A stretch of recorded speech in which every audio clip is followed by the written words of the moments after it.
How you doing, everybody? Hope you're having a great day. In this video, I'm going to be going over the 5 dragon gods from Fairy Tail. The 5 dragon gods, previously known as the 6 dragon gods, are a group of dragons on the northern continent of Giltina that have managed to escape the notice of Echnologia and have grown so powerful over time that it is said that they might be a match for him in terms of power, or even maybe stronger than him.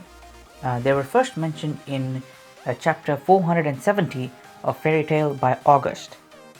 Before we move on with the video, please consider subscribing if you haven't, and liking the video if you found this information helpful or you just liked the video. And check out my other channel that's going to be linked in the comments down below, and consider supporting me over there. And with that, let's continue on with the video. Now, let's take a look at the members of this group. First up, we have Alderaan.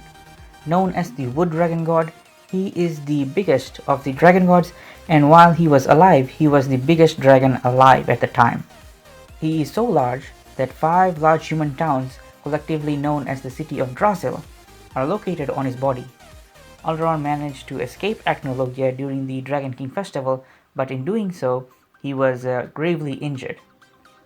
Alderaan then settled in Giltina to rest and heal from his injuries. He would create the God Seeds to protect him while he was recovering. He was sealed by Natsu and his friends in chapter 62 of Fairy Tail 100-Year Quest. Next is Dogramug. Known as the Earth Dragon God, he was killed by the Lord Dragonslayer Eleftheria.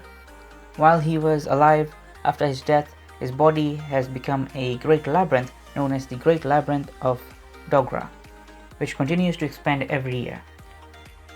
Next up, we have Igneel, known as the Fire Dragon God.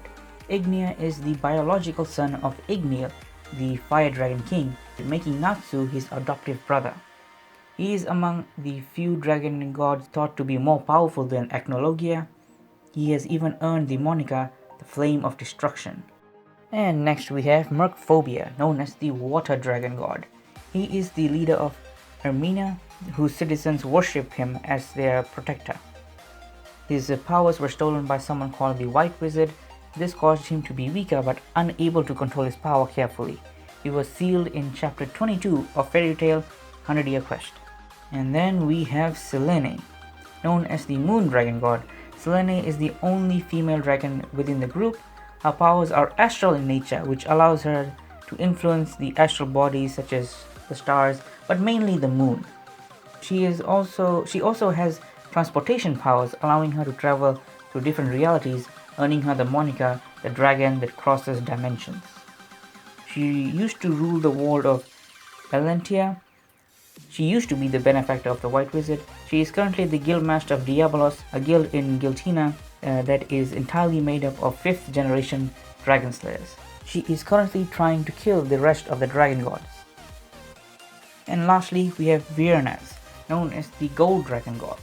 There has not been much information about him released, except that he hates humans, though how true this statement is questionable as it comes from Selene herself. Now let's take a look at the overall history regarding the dragon gods. As mentioned, all members of the dragon gods were dragons that fled to Giltina to escape Echnologia during the Dragon King festival in the 300s. It was during the year 633 that these dragons were considered as a group and were called gods by humans due to their overwhelming power. The first wizard/mage guild also popped up around 633 called Magia Dragon, being led by Alfresia, a first generation Lord Dragonslayer. The dragons never fought one another due to each being very similar in power levels, and also if one dragon god would to kill another, the surviving one would be left very weak and thus vulnerable to another dragon god killing them. It was stated by Merkphobia that the dragon gods have not met the other members of this group and as such do not know much about each other. After Alfresia could not deal with the dragon gods, he created what is now known as the 100-Year Quest, so powerful mages/wizards would go out and seal the dragon gods.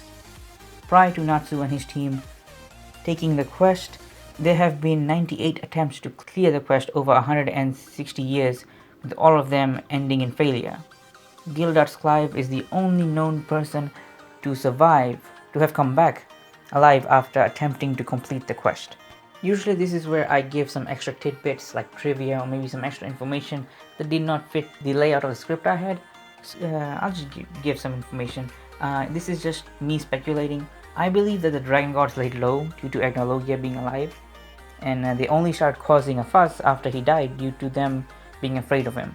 And that is the reason I believe that Agnologia did not hunt them down, as they were laying low and he could not sense their magic. And with that, we're at the end of the video. I know this is a short video.